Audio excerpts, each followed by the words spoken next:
I want to talk about something that I think we are all guilty of doing at some point or another. You hear about a book that piques your interest, and then you immediately go to Goodreads to see how many reviews it has and what the rating is. And then you see it. It only has 3.4 stars. And then you just decide against reading it. And trust me, I get why we do this because we have so many books available to us. We have so many books to choose from that we need some sort of filtration system, right? But I will say, I think that we've begun to give that little number a little too much power because a Goodreads rating can tell you how a group of people on average felt about the book, but it says nothing about how you are going to like the book. And I think when it comes to indie books and indie stories, this is especially true. Goodreads ratings can cause us to miss out on some really good stories. So, one thing I really want to point out is that Goodreads ratings are an average, not a recommendation. If, for instance, 10 people really love the book and then 10 people really hate the book, that just might say that this book is really specific for a specific type of audience. And sometimes those are the most interesting books and may be exactly what you're looking for.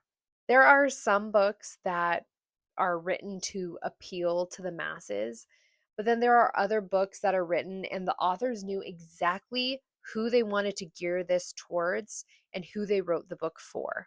Maybe the writing style is unusual, or maybe the romance is a little bit messy. Maybe the main character makes a lot of really bad decisions. Maybe the story is a little bit more slow, but more of something to take your time with, to indulge. It's a more atmospheric. Maybe it explores topics that can be really uncomfortable for some people.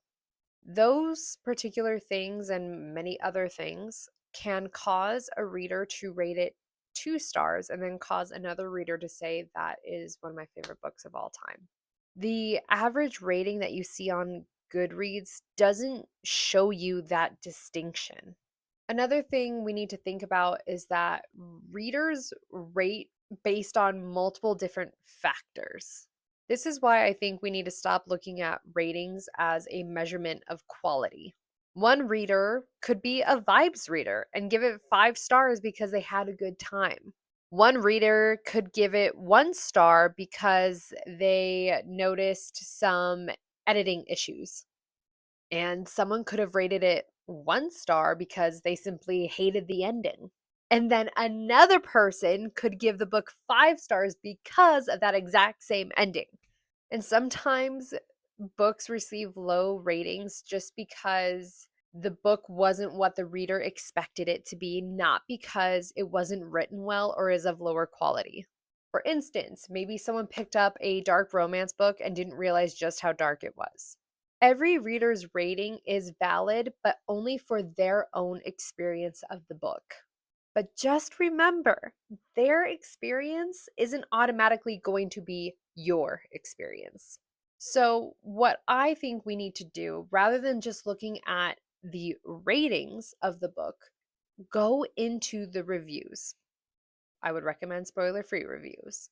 For instance, a reader could leave a review saying that the world building was really intricate, the romance was a very slow burn, and there just wasn't a ton of action to keep them interested in the story.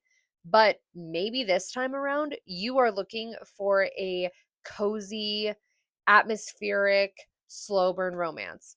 That might be a perfect choice for you, right? Things that one reader dislikes could be exactly what another reader is looking for. This is why I think it's much more important to figure out why someone rated the book the way that they did rather than just looking at the number of the rating alone. So, I obviously talk about indie books a lot. And so, when it comes to judging an indie book by its ratings alone, I want you to consider the amount of ratings that the indie book is receiving. Compared to a traditionally published book, which can get, tens of thousands, hundreds of thousands of reviews, an indie book may only be getting 50 to 100 reviews. When the sample size is that small, each review has a much larger impact on the overall rating. A handful of 1 or 2 star ratings can noticeably change that number. And for indie books, it takes a while for them to find the right readers. This is why I don't want readers to look at an indie book and see that it has a 3 point some odd rating and be like, oh, it must not be a good book. That number doesn't give you enough information to make that judgment. And this whole topic of conversation ties into something that I talk about often on the Starlist Shelf. And that simply is that popularity does not equal quality. Discovery is the biggest struggle for indie authors, getting readers to their book.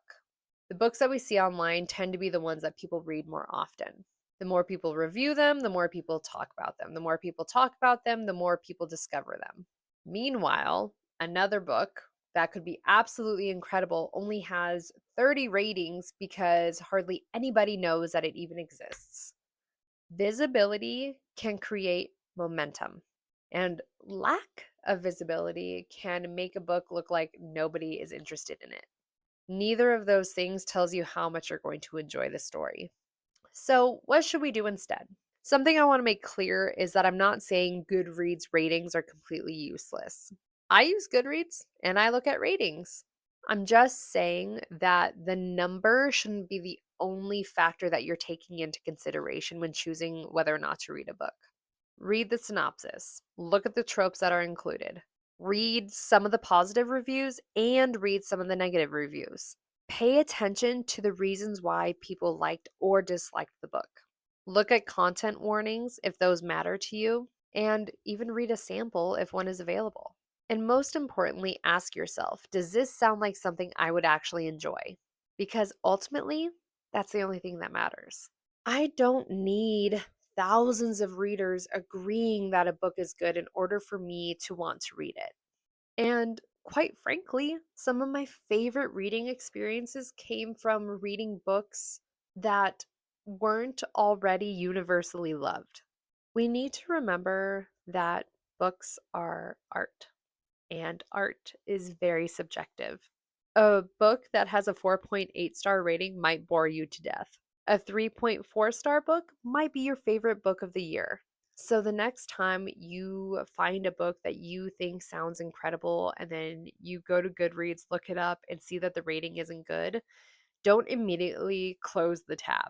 Look at the reviews. See what people are actually saying about the book, and then decide whether or not the book is a good fit for you. Because sometimes reading against the algorithm also means being willing to read against the rating. And you might just find something incredible because of it.